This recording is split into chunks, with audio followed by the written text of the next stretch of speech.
Break तो बाद आप सब ਦਾ ਸਵਾਗਤ ਹੈ ਔਰ ਆਓ ਫਿਰ ਤੁਹਾਡੀ ਗੱਲਬਾਤ ਕਰਾਈਏ ਪ੍ਰੋਫੈਸਰ ਗੋਬਿੰਦਰ ਸਿੰਘ ਧਾਲੀਵਾਲ ਹੋਰਾਂ ਨਾਲ ਜਿਨ੍ਹਾਂ ਦਾ ਆਰਟੀਕਲ ਟਰੂਡੋ ਸਰਕਾਰ ਦੇ ਖਿਲਾਫ ਬਿਆਨਬਾਜ਼ੀ ਕਰਕੇ ਆਪਣੀ ਫਾਸੀਵਾਦ ਨੀਤੀ ਤੋਂ ਨਹੀਂ ਬਚ ਸਕਦੀ ਭਾਰਤ ਸਰਕਾਰ।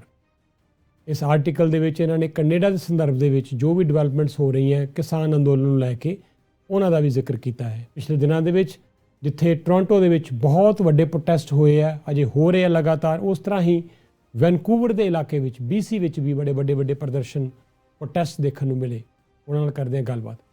ਮੈਂ ਸਭ ਤੁਹਾਡਾ ਸਵਾਗਤ ਕਰਦੇ ਹਾਂ। ਸਤਿ ਸ਼੍ਰੀ ਅਕਾਲ ਸੈਣੀ ਸਾਹਿਬ, ਤੁਹਾਡਾ ਤੇ ਆਪ ਦੇ ਸਮੂਹ ਦਰਸ਼ਕਾਂ ਦਾ ਸਰੋਤਿਆਂ ਦਾ ਹਾਰਦਿਕ ਧੰਨਵਾਦ ਜੀ।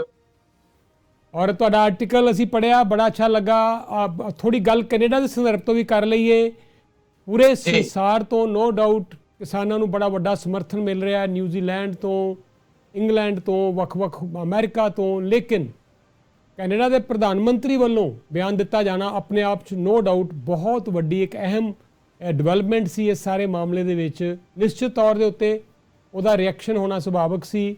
ਤਾਂ ਸਾਡੇ ਹਾਈ ਕਮਿਸ਼ਨਰ ਨੂੰ ਸੱਦਿਆ ਗਿਆ, ਉਹਨਾਂ ਨੂੰ ਡਾਂਟ ਲਗਾਈ ਗਈ ਸਰਕਾਰ ਵੱਲੋਂ ਕਿ ਤੁਹਾਡੇ ਪ੍ਰਾਈਮ ਮਿਨਿਸਟਰ ਨੇ, ਤੁਹਾਡੀ ਸਰਕਾਰ ਨੇ ਇਸ ਤਰ੍ਹਾਂ ਦੀ ਬਿਆਨਬਾਜ਼ੀ ਕਿਉਂ ਕੀਤੀ ਹੈ। ਮੈਂ ਉਸ ਮੀਟਿੰਗ 'ਚ ਸ਼ਾਮਿਲ ਸੀ ਜਦੋਂ ਪ੍ਰਾਈਮ ਮਿਨਿਸਟਰ ਨੇ ਇਹ ਗੱਲ ਕਹੀ ਹੈ।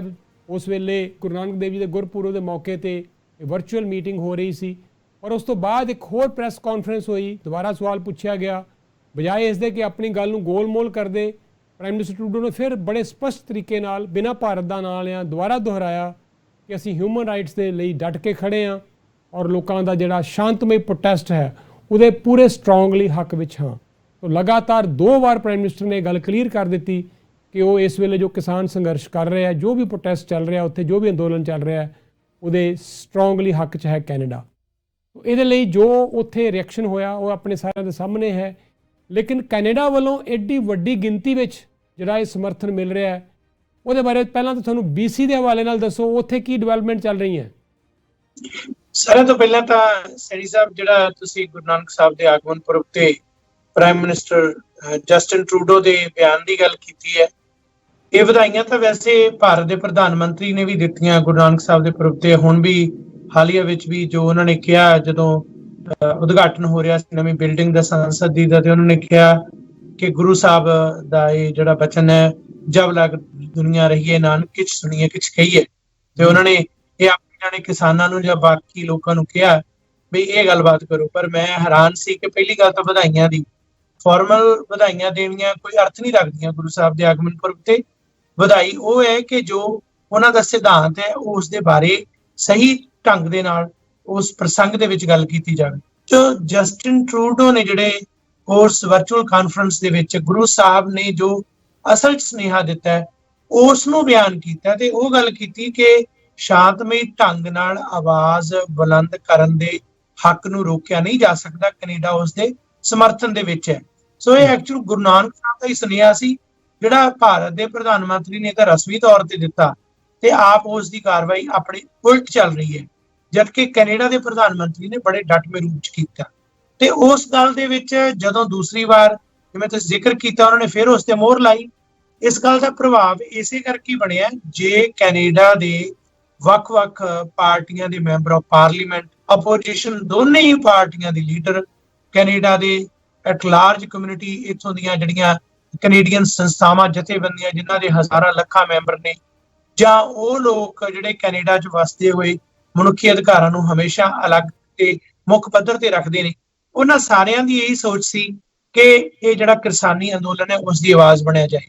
ਜਿਵੇਂ ਤੁਸੀਂ ਟੋਰਾਂਟੋ ਦੀ ਰਿਪੋਰਟ ਮੈਂ ਦੇਖ ਰਿਹਾ ਸੀ, ਤੁਹਾਡੀ ਬੜੀ ਸ਼ਾਨਦਾਰ ਢੰਗ ਦੇ ਨਾਲ ਉੱਥੇ ਜਿਹੜੇ ਰਿਪੋਰਟ ਕਰ ਰਹੇ ਨੇ ਪੱਤਰਕਾਰ, ਬੜਾ ਵਧੀਆ ਜਾਣਕਾਰੀ ਦੇ ਰਹੇ ਸੀ। ਇੱਥੇ ਕੈਨੇਡਾ ਦੇ ਇਸ ਖਿੱਤੇ ਦੇ ਵਿੱਚ BC ਦੇ ਵਿੱਚ ਜਿੰਨਾ ਜੋਸ਼, ਜਿੰਨਾ ਉਤਸ਼ਾਹ ਤੇ ਜਿੰਨਾ ਜਜ਼ਬਾ ਨਜ਼ਰ ਆ ਰਿਹਾ ਉਹ ਇੱਕ ਮਿਸਾਲ ਹੈ। ਦਰਅਸਲ ਐਬਸਫੋਰਡ, ਸਰੀ, ਵੈਨਕੂਵਰ, ਭਾਰਤੀ ਸਫਾਰਤਕਾਰ ਨੇ ਵੈਨਕੂਵਰ ਦੇ ਬਾਹਰ ਜਾਂ ਸਰੀ ਦੇ ਵਿੱਚ ਜਿਹੜਾ ਵੀਜ਼ਾ ਦਫ਼ਤਰ ਹੈ, ਜਾਂ ਇਸ ਤੋਂ ਇਲਾਵਾ ਬਾਕੀ ਥਾਵਾਂ ਤੇ ਲੋਕਾਂ ਨੇ ਇਕੱਠਿਆਂ ਹੋ ਕੇ, ਜਿਨ੍ਹਾਂ 'ਚ ਬੱਚੇ, ਬਜ਼ੁਰਗ, ਨੌਜਵਾਨ ਸਾਰੇ ਸ਼ਾਮਲ ਨੇ, ਉਹਨਾਂ ਨੇ we are standing with the farmers, ਅਸੀਂ ਮੋਦੀ ਦੀ ਫਾਸ਼ੀਵਾਦੀ ਨੀਤੀ ਦੇ ਖਿਲਾਫ ਹਾਂ, ਅਸੀਂ ਕਿਸਾਨਾਂ ਦੇ ਨਾਲ ਆ, ਜੇ ਕਿਸਾਨ ਨਹੀਂ ਹੋਏਗਾ ਤਾਂ ਫਿਰ ਅੰਨ ਕਿੱਥੋਂ ਮਿਲੇਗਾ, ਨੋ ਫਾਰਮਰ ਨੋ ਫੂਡ, ਅਨੇਕਾਂ ਤਰ੍ਹਾਂ ਦੇ ਸਲੋਗਨ ਲਾਏ ਗਏ। ਤੇ ਇਸ ਨੇ ਇੱਕ ਸੁਨੇਹਾ ਦੇ ਦਿੱਤਾ ਕਿ ਜਿਹੜਾ ਪੰਜਾਬੀ ਡਾਇਸਪੋਰਾ ਨਾ, ਜਿਹੜਾ ਦੁਨੀਆ ਭਰ ਦੇ ਵਿੱਚ ਬੈਠਾ, ਤੁਸੀਂ ਉਹਨੂੰ ਖਾਲਿਸਤਾਨੀ ਕਹਿ ਲਓ, ਤੁਸੀਂ ਉਹਨੂੰ ਦਹਿਸ਼ਤਗਰਦ ਕਹਿ ਲਓ, ਤੁਸੀਂ ਦੇਸ਼ ਵਿਰੋਧੀ ਕਹਿ ਲਓ, ਜਾਂ ਹੁਣ ਤਾਜ਼ਾ ਜਿਵੇਂ ਨੈਕਸਲਾਈਟ ਕਹਿਣਾ, ਜਾਂ ਬਹੁਤ ਕੁਝ ਕਹਿ ਲਓ, ਕੋਈ ਫਰਕ ਨਹੀਂ ਪੈਂਦਾ।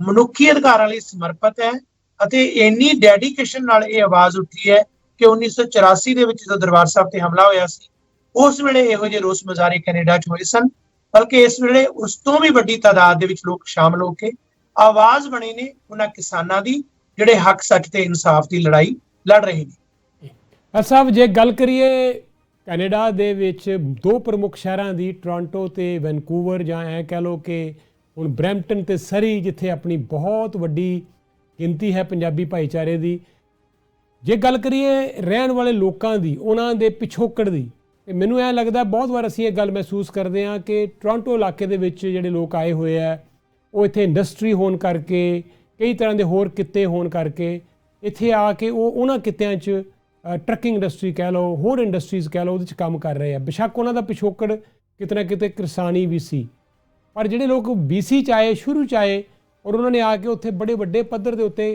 ਕਿਰਸਾਨੀ ਨੂੰ ਅੱਗੇ ਜਾਰੀ ਰੱਖਿਆ। ਔਰ ਤੁਹਾਡੇ ਅਜੇ ਵੀ ਉੱਥੇ ਬਹੁਤ ਸਾਰੇ ਆਪਣੇ ਭਾਈਚਾਰੇ ਦੇ ਲੋਕ ਜਿਹੜੇ ਆ, ਜਿਸ ਫੀਲਡ 'ਚੋਂ ਆਏ ਸੀ ਉਸੇ ਫੀਲਡ 'ਚ ਆਪਣਾ ਅੱਗੇ ਪ੍ਰੋਫੈਸ਼ਨ ਉਹਨਾਂ ਨੇ ਜਾਰੀ ਰੱਖਿਆ ਹੋਇਆ, ਉਹਦੇ ਨਾਲ ਅਜੇ ਵੀ ਉਹ ਜੁੜੇ ਹੋਏ ਆ। ਔਰ ਉਹਨਾਂ ਦੀ ਅਜੇ ਵੀ ਜਿਹੜੀ ਪਿੱਛੇ ਤੰਦਾਂ ਜਿਹੜੀਆਂ ਉੱਥੋਂ ਦੀ ਕਿਰਸਾਨੀ ਨਾਲ ਜੁੜੀਆਂ, ਉਹਨਾਂ ਦੀ ਜ਼ਮੀਨਾਂ ਉੱਥੇ ਨੇ, ਅਜੇ ਵੀ ਖੇਤੀਬਾੜੀ ਚਾਹੇ ਕੋਈ ਉਹਨਾਂ ਦੇ ਪਰਿਵਾਰ ਦੇ ਲੋਕ ਕਰ ਰਹੇ ਹੋਣ, ਚਾਹੇ ਠੇਕੇ 'ਤੇ ਦਿੱਤੀ ਹੋਵੇ, ਪਰ ਉਹ ਜ਼ਮੀਨ ਨਾਲ ਅੱਜ ਵੀ ਉੱਦਾਂ ਹੀ ਜੁੜੇ ਹੈ। ਤਾਂ ਮੇਰੇ ਖਿਆਲ 'ਚ ਇਹ ਵੀ ਇੱਕ ਬੜਾ ਵੱਡਾ ਫੈਕਟਰ ਹੈ ਜਿਹੜਾ ਲੋਕਾਂ ਨੂੰ ਸਿੱਧਾ ਇਹ ਚੀਜ਼ ਅਫੈਕਟ ਕਰ ਰਹੀ ਹੈ ਇਸ ਵਾਰ।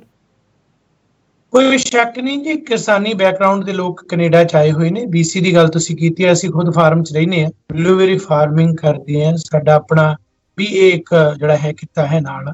ਪਰ ਇਸ ਦੇ ਨਾਲ ਜਿਹੜੀ ਇੱਕ ਗੱਲ ਕੈਨੇਡਾ 'ਚ ਆਏ ਲੋਕਾਂ ਦੀ ਹੈ, ਉਹ ਸਾਰੇ ਦੇ ਸਾਰੇ ਜ਼ਿਮੀਂਦਾਰ ਪਰਿਵਾਰਾਂ ਦੇ ਵਿੱਚੋਂ ਵੱਡੀ ਤਾਦਾਦ ਦੇ ਵਿੱਚ, ਬਾਕੀ ਵੀ ਸਾਰੇ ਆਏ ਨੇ। ਪਰ ਇੱਕ ਬੜੀ ਦਿਲਚਸਪ ਗੱਲ ਹੈ ਕਿ ਕੈਨੇਡਾ, ਅਮਰੀਕਾ, ਇਸ ਵੇਲੇ ਇੰਗਲੈਂਡ, ਨਿਊਜ਼ੀਲੈਂਡ, ਆਸਟ੍ਰੇਲੀਆ, ਕਿਤੇ ਕਿਤੇ ਦੀ ਗੱਲ ਕਰੀਏ ਦੁਨੀਆ ਭਰ 'ਚ ਪ੍ਰੋਟੈਸਟ ਹੋ ਰਹੇ ਨੇ, ਹਰ ਥਾਂ ਤੇ ਆਵਾਜ਼ ਉੱਠ ਰਹੀ ਹੈ। ਹੁਣ ਜੇ ਕਿਰਸਾਨੀ ਪਰਿਵਾਰ ਦੇ ਨਾਲ ਕੋਈ ਨਹੀਂ ਵੀ ਸੰਬੰਧਿਤ, ਪਰ ਉਹ ਮਨੁੱਖੀ ਅਧਿਕਾਰਾਂ ਲਈ ਹਾਂ ਦਾ ਨਾਰਾ ਤਾਂ ਮਾਰਦਾ, ਤੇ ਉਹ ਜਿਹੜਾ ਹਾਂ ਦਾ ਨਾਰਾ ਉਹਦਾ ਮਾਰਿਆ, ਉਨਾ ਹੀ ਕਦਰ ਉਸਦੀ ਕੀਤੀ ਜਾਣੀ ਬਣਦੀ ਹੈ ਜਿੰਨੀ ਕਿ ਇੱਕ ਕਿਰਸਾਨੀ ਪਿਛੋਕੜ ਵਾਲੇ ਦੀ ਹੈ। ਪਰ ਅਜੇ ਵੀ ਬਹੁਤ ਸਾਰੇ ਐਸੇ ਨੇ, ਵਪਾਰੀ ਨੇ, ਕਾਰੋਬਾਰੀ ਨੇ, ਜਿਹੜੇ ਮੂੰਹ 'ਚ ਘੁੰਗਣੀਆਂ ਪਾਈ ਬੈਠੇ ਨੇ, ਜਿਹੜੇ ਮੋਦੀ ਸਰਕਾਰ ਦੇ ਇਸ ਫਾਸ਼ੀਵਾਦ ਦੇ ਵਿਰੁੱਧ ਬੋਲਦੇ ਨੇ। ਉਹਨਾਂ ਦਾ ਕਾਰੋਬਾਰ, ਉਹ ਬਿਜ਼ਨਸ ਆਮ ਲੋਕਾਂ ਤੋਂ ਚਲਾਉਂਦੇ ਨੇ। ਉਹਨਾਂ ਦੇ ਵਿੱਚ ਉਹ ਲੋਕ ਸਾਰੇ ਜਿਹੜੇ ਸਾਡੇ ਤੁਹਾਡੇ ਵਰਗੇ ਅੱਜ ਇਹਨਾਂ ਮੁੱਦਿਆਂ ਤੇ ਬਿਲਕੁਲ ਸਪਸ਼ਟ ਨੇ ਕਿ ਇਹ ਕਾਲੇ ਕਾਨੂੰਨ ਨੇ, ਇਹਨਾਂ ਨੂੰ ਰੱਦ ਕੀਤਾ ਜਾਵੇ, ਉਹਨਾਂ 'ਚ ਵਿਚਰਦੇ ਨੇ। ਪਰ ਆਵਾਜ਼ ਉਠਾਉਣ ਦੀ ਗੱਲ ਆਈ ਤਾਂ ਉਹ ਬਿਲਕੁਲ ਚੁੱਪ ਹੋ ਗਏ, ਚਾਹੇ ਉਹ ਮੀਡੀਆ ਦਾ ਹਿੱਸਾ, ਚਾਹੇ ਉਹ ਪੋਲੀਟੀਕਲ ਖੇਤਰ ਦੇ ਲੋਕ ਨੇ, ਚਾਹੇ ਕਾਰੋਬਾਰੀ ਲੋਕ ਨੇ। ਇਹ ਮਸਲਾ ਧਰਮ, ਰੰਗ, ਨਸਲ, ਫਿਰਕੇ ਦਾ ਨਹੀਂ ਹੈ।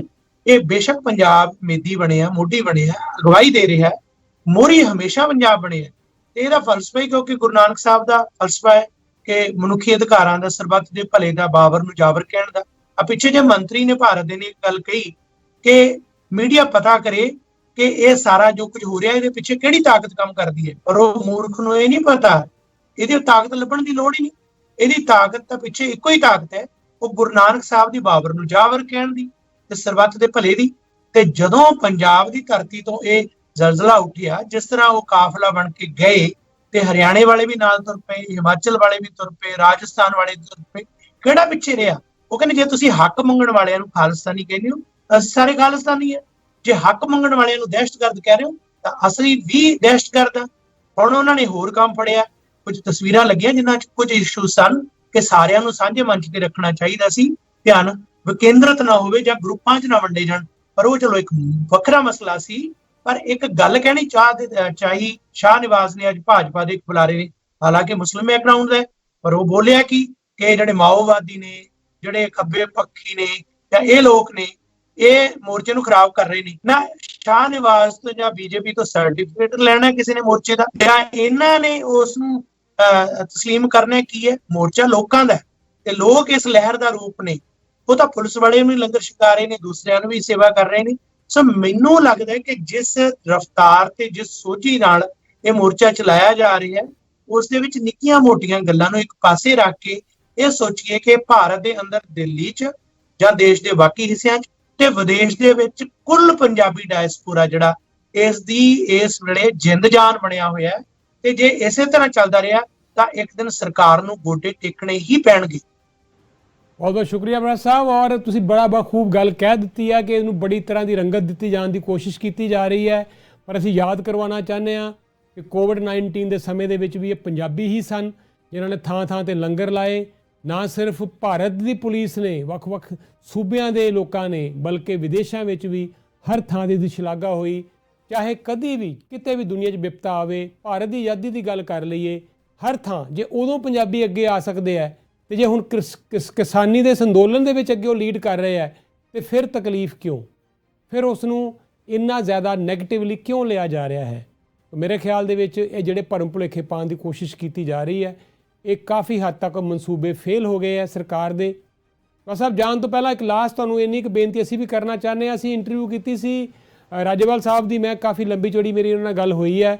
ਮੇਰੇ ਬਹੁਤ ਪੁਰਾਣੇ ਸੰਬੰਧ ਨੇ ਟ੍ਰੇਡ ਯੂਨੀਅਨ ਪੰਜਾਬ ਤੋਂ, ਜਦੋਂ ਅਸੀਂ ਕੰਮ ਕਰਦੇ ਰਹੇ ਉਹਨਾਂ ਨਾਲ, ਬੜੇ ਵਧੀਆ ਸਹਿਯੋਗ, ਬੜੇ ਹੀ ਵਧੀਆ ਲੀਡਰ ਨੇ, ਉਹ ਸੁਲਝੇ ਹੋਏ ਲੀਡਰ ਨੇ। ਤੇ ਉਹਨਾਂ ਨੇ ਗੱਲ ਬਾਰ-ਬਾਰ ਕਹੀ ਹੈ ਕਿ ਸਾਨੂੰ ਪੈਸੇ ਨਾ ਭੇਜਿਓ, ਸਾਨੂੰ ਹਜੇ ਕੁਝ ਨਹੀਂ ਚਾਹੀਦਾ, ਸਿਰਫ ਸਮਰਥਨ ਚਾਹੀਦਾ ਤੁਹਾਡਾ, ਤੁਹਾਡੀਆਂ ਦੁਆਵਾਂ ਚਾਹੀਦੀਆਂ, ਤੁਹਾਡੀ ਸਪੋਰਟ ਚਾਹੀਦੀ ਜ਼ਰੂਰ ਹੈ, ਲੇਕਿਨ ਕੋਈ ਇਸ ਤਰ੍ਹਾਂ ਦਾ ਕੰਮ ਨਾ ਕਰਿਓ ਜਿਹਦੇ ਸਾਨੂੰ ਅਜੇ ਜ਼ਰੂਰਤ ਹੈ ਨਹੀਂ। ਤਾਂ ਇੱਥੇ ਤਾਂ ਅਸੀਂ ਬਾਰ-ਬਾਰ ਬੇਨਤੀ ਕਰ ਰਹੇ ਹਾਂ ਕਿ ਜੋਸ਼ ਦੇ ਨਾਲ ਹੋਸ਼ ਵੀ ਸੰਭਾਲ ਕੇ ਰੱਖੋ। ਪੰਜਾਬੀ ਕਈ ਵਾਰੀ ਹੋਸ਼ ਤੋਂ ਬਾਹਰ ਹੋ ਜਾਂਦੇ ਆ, ਨੁਕਸਾਨ ਕਰਾ ਬੈਠਦੇ ਆ। ਲੰਬੀ ਲੜਾਈ ਚੱਲਣੀ ਹੈ ਔਰ ਆਸ ਕਰਾਂਗੇ ਕਿ ਵੈਨਕੂਵਰ ਦੇ ਵਿੱਚ ਵੀ, BC ਦੇ ਵਿੱਚ ਵੀ ਇਸ ਤਰ੍ਹਾਂ ਹੀ ਆਰਗੇਨਾਈਜ਼ਡ ਵੇ ਨਾਲ ਚੱਲ ਰਿਹਾ ਸਾਰਾ ਕੁਝ। ਦਰਅਸਲ ਇਹ ਲਾਪ ਮੁਹਾਰਾ ਹੈ ਸੰਘਰਸ਼। ਕਈ ਗੱਲਾਂ ਇਸ ਤਰ੍ਹਾਂ ਵੀ ਹੁੰਦੀਆਂ ਜਿਹੜੀਆਂ ਆਪਾਂ ਚਾਹੁੰਦੇ ਨਹੀਂ ਉਹ ਹੋ ਜਾਂਦੀਆਂ। ਇਹ ਗੱਲ ਸੱਚ ਹੈ ਕਿ ਜਦੋਂ ਇੱਕ ਲਹਿਰ ਬਣਦੀ ਹੈ ਉਸ ਦੇ ਵਿੱਚ ਵਿਚਾਰਧਾਰਾ, ਖਿਆਲਾਤ, ਸਾਰੇ ਲੋਕ ਆ ਜਾਂਦੇ ਨੇ, ਪਰ ਨਿਸ਼ਾਨਾ ਇੱਕ ਹੋਵੇ। ਸੁਚੇਤ ਸਾਨੂੰ ਰਹਿਣਾ ਬਣਦਾ ਹੈ। ਕੋਈ ਸ਼ੱਕ ਨਹੀਂ, ਖਾਲਸਾ ਏਡ ਵਰਗੀਆਂ ਸੰਸਥਾਵਾਂ ਇੰਨਾ ਵਧੀਆ ਕੰਮ ਕਰ ਰਹੀਆਂ। ਪਿੱਛੇ ਜੇ ਇੱਕ ਜਿਹੜਾ ਕਪਲ ਮਿਸ਼ਰ ਵਰਗੇ ਜਾਂ ਇਹ ਜੇ ਹੋਰ ਆ ਜਿਹੜੇ ਐਸੇ ਟੁੱਕੜ ਬੋਚ ਨੇ ਜਿਨ੍ਹਾਂ ਦਾ ਮਕਸਦ ਹੀ ਇਹ ਹੈ ਕਿ ਕਿਸੇ ਨਾ ਕਿਸੇ ਢੰਗ ਦੇ ਨਾਲ ਜਿਹੜਾ ਟਾਰਪੀਡੋ ਕੀਤਾ ਜਾਵੇ, ਡਰਾਵੇ ਦਿੰਦੇ ਨੇ। ਕੁਝ ਕਹਿੰਦੇ ਨੇ ਜੀ ਇਹ ਤਾਂ ਮੋਰਚੇ ਤੇ ਗਏ ਹੋਏ ਨੇ, ਇਹ ਪੀਜ਼ੇ 버ਗਰ ਖਾ ਰਹੇ ਨੇ, ਇਹ ਤਾਂ 5 ਸਟਾਰ ਦੀਆਂ ਸਹੂਲਤਾਂ ਮਾਰ ਰਹੇ ਨੇ। ਇਹਨਾਂ ਨੂੰ ਇਹ ਨਹੀਂ ਪਤਾ ਕਿ ਚੜ੍ਹਦੀ ਕਲਾ ਦਾ ਸੰਕਲਪ ਹੈ ਗੁਰੂ ਦਾ, ਤੇ ਦੇਸ਼ ਵਿਦੇਸ਼ ਦੇ ਵਿੱਚ ਜਿਹੜੇ ਲੋਕ ਬੈਠੇ ਨੇ ਉਹਨਾਂ ਲੋਕਾਂ ਨੂੰ ਉਹ ਮੁਹੱਬਤ ਪਿਆਰ ਕਰਦੇ ਨੇ ਜਿਹੜੇ ਇਸ ਵੇਲੇ ਸਰਦੀ ਦੇ ਵਿੱਚ, ਹਰੀਆਂ ਰਾਤਾਂ ਦੇ ਵਿੱਚ, ਵਰਦੇ ਮੀਂਹ ਦੇ ਵਿੱਚ, ਵਰਦੀਆਂ ਡਾਂਗਾਂ ਦੇ ਵਿੱਚ ਆਪਣੇ ਹੀ ਟਰਾਲੀਆਂ ਦੇ ਹੇਠਾਂ ਜਿਸ ਤਰ੍ਹਾਂ ਬਿਸਤਰੇ ਵਿਛਾ ਕੇ ਪਏ ਨੇ। ਉਹ ਕਿਸੇ ਵੱਡੇ ਅਮੀਰ ਤੋਂ ਘੱਟ ਨਹੀਂ, ਜ਼ਿਮੀਂਦਾਰ, ਪਰ ਉਹਨਾਂ ਦੇ ਵਿੱਚ ਭਾਵਨਾ, ਇੱਕ ਮਾਂ ਛੋਟੇ ਜਿਹੇ ਬੱਚੇ ਨੂੰ ਲੈ ਕੇ ਜਾ ਰਹੀ ਹੈ। ਉਹ ਸਾਰਾ ਕੁਝ ਜਿਹੜਾ ਹੈ ਇਸ ਤਰ੍ਹਾਂ ਨਹੀਂ ਅਸੀਂ ਸੋਚਦੇ ਕਿ ਢਹਿੰਦੀ ਕਲਾ 'ਚ, ਚੜ੍ਹਦੀ ਕਲਾ 'ਚ ਮਸਾਜ ਕੀਤਾ ਜਾ ਰਿਹਾ ਕਿਸਾਨਾਂ ਦਾ। ਕਈ ਫੋਟੋਆਂ ਲਾਉਣ ਗਿਆ ਕੀ ਆ, ਆਹੀ ਤਾਂ ਹੈ। ਅਸੀਂ ਉੱਥੇ ਇਸ ਤਰ੍ਹਾਂ ਨਹੀਂ ਗਏ ਕਿ ਅਸੀਂ ਬੜੇ ਦਬੇ ਕੁਚਲੇ, ਕਮਜ਼ੋਰ, ਲਾਚਾਰ, ਬੇਵਸ ਮਰ ਕੇ। ਉਹ ਚੜ੍ਹਦੀ ਕਲਾ 'ਚ ਇਹ ਤਾਂ ਹਮੇਸ਼ਾ ਮੌਤ ਨੂੰ ਜਦੋਂ ਅਸੀਂ ਪ੍ਰੋਫੈਸਰ ਪੂਰਨ ਸਿੰਘ ਦੀ ਗੱਲ ਕਰਦੇ ਇਹੀ ਕਹਿੰਦੇ ਮੌਤ ਨੂੰ ਵੀ ਮਜ਼ਾਕ ਕਰਨ ਵਾਲੇ ਨੇ। ਤੈਂ ਨਾ ਮੰਨਣ ਕਿਸੇ ਦੀ, ਖਲੋ ਜਾਣ ਡਾਂਗਾ ਮੋਢੇ ਤੇ ਉਲਾਰ ਕੇ। ਸੋ ਇਹ ਸੋਚ ਹੈ, ਚੜ੍ਹਦੀ ਕਲਾ ਦਾ ਪ੍ਰਤੀਕ ਹੈ। ਗੁਰੂ ਨੇ ਸਾਨੂੰ ਜੋ ਬਖਸ਼ਿਆ ਇਹ ਉਸੇ ਦਾ ਹੀ ਪ੍ਰਭਾਵ ਹੈ ਤੇ ਸਾਰਿਆਂ ਨੂੰ ਲੈ ਕੇ ਨਾਲ ਆਪਾਂ ਚੱਲ ਰਹੇ ਹਾਂ ਤੇ ਇੱਕ ਦਿਨ ਸੱਚ, ਹੱਕ ਤੇ ਇਨਸਾਫ ਦੀ ਜਿੱਤ ਜ਼ਰੂਰ ਹੋਏਗੀ। ਸੈਣੀ ਸਾਹਿਬ ਤੁਹਾਡਾ ਤੇ ਆਪ ਦੇ ਸਮੂਹ ਬਹੁਤ ਬਹੁਤ ਸ਼ੁਕਰੀਆ ਬਰਾੜ ਸਾਹਿਬ, ਬਹੁਤ ਬਹੁਤ ਮਿਹਰਬਾਨੀ। ਤੁਸੀਂ ਬਹੁਤ ਅੱਛਾ ਲਿਖ ਰਹੇ ਹੋ, ਤੁਹਾਡੀ ਕਲਮ ਨੂੰ ਪ੍ਰਮਾਤਮਾ ਹੋਰ ਤਾਕਤ ਦੇਵੇ।